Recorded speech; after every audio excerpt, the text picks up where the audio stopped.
नमस्कार दोस्तों, welcome to our YouTube channel Vantika take.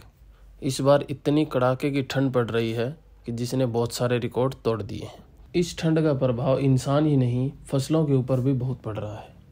बात करें किसान साथियों कि इस बार इस ठंड के अंदर हम अपनी फसल को यानी कि अपनी गेहूं की फसल को किस प्रकार से बचा सकते हैं और उसका किस प्रकार से हम अंकुरण और फुटाव प्रकार से बनाए रखें कि उसकी जो फसल है उसको उत्पादन पर कोई नुकसान ना हो। आज इस वीडियो के अंदर हम बात करें किसान साथियों ने पहली सिंचाई कर दी है, दूसरी सिंचाई करने जा रहे हैं या किसी किसान साथी ने दूसरी सिंचाई कर दी है और फसल के अंदर उन्होंने क्या क्या चीज़ें इम्प्लीमेंट की है या क्या क्या चीज़ें उन्होंने डाली हैं।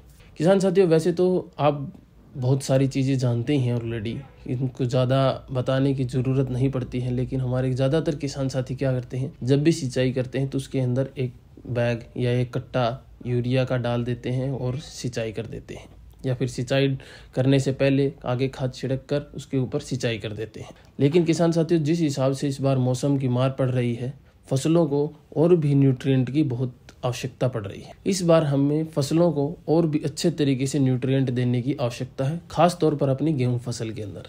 बात करें किसान साथियों, इस बार गेहूं की फसल के अंदर किसी किसान साथी ने अगर उर्वरक समय से और सही उर्वरक डाले हैं तो बहुत अच्छी बात है। जो किसान साथी हमारे इस वीडियो को देख रहे हैं, जिन्होंने अभी तक किसी प्रकार के कोई उर्वरक फसल के अंदर नहीं डाले हैं, इस वीडियो को देखकर वो अपनी फसल के अंदर अच्छे उर्वरक डालकर उसके अंदर एक अच्छा उत्पादन ले सकते हैं। बात करें किसान साथियों, वैसे तो बहुत सारे उर्वरक की जरूरत होती है फसलों को, लेकिन गेहूं की फसल के अंदर जिन किसान साथियों ने अभी तक जिंक नहीं डाला है, वो किसान साथी एटलीस्ट 21% वाला 5 किलो जिंक अपनी फसल के अंदर जरूर डालें। जिससे क्या होगा, फसल के अंदर एक फुटाव अच्छा देखने को मिलेगा और फसल एकदम हरी भरी दिखने लगेगी। जिंक के साथ में किसान साथी और भी कई चीज़ें डाल सकते हैं जो कि फसल के लिए बहुत आवश्यक है, जैसे कि पोटाश, फॉस्फोरस, नाइट्रोजन।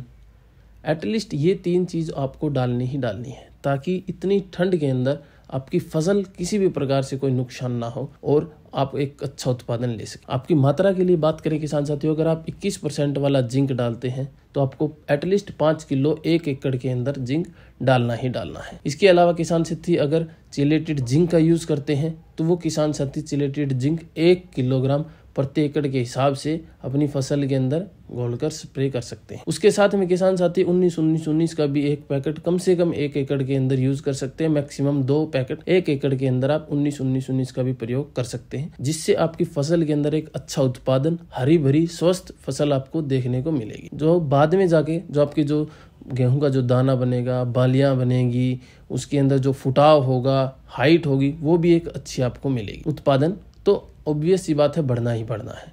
जो किसान साथी हमारे जो स्प्रे के अंदर नहीं जाते हैं, वो किसान साथी क्या करें, 5 किलो जिंक लें 1 एकड़ के हिसाब से, 20 किलो यूरिया, उसके साथ में 10 किलो पोटाश कम से कम 1 एकड़ के अंदर किसान साथी यूज़ कर सकते हैं और डालकर आप छिड़काव करें। उसके पीछे आप एक सिंचाई लगा दें, यानी कि आगे आगे छिड़काव करके, या थोड़ी देर पहले या सुबह छिड़काव कर दिया, शाम तक किसान साथी सिंचाई उसके अंदर कर सकते हैं। चाहे आपने किसान साथियों एक सिंचाई की है या दूसरी सिंचाई आप करने जा रहे हैं तो उसके साथ लगा सकते हैं। जिन किसान साथियों ने सिंचाई करने का 1 दिन में, 2 दिन में, 4 दिन में दूसरी सिंचाई या तीसरी सिंचाई, कहीं क्षेत्रों में तीसरी सिंचाई की भी किसान साथी प्लानिंग कर रहे हैं, तो वो तीसरी सिंचाई के साथ में भी इन उर्वरक को डाल सकते हैं। आपको रिजल्ट एक अच्छा किसान साथियों देखने को मिलेगा।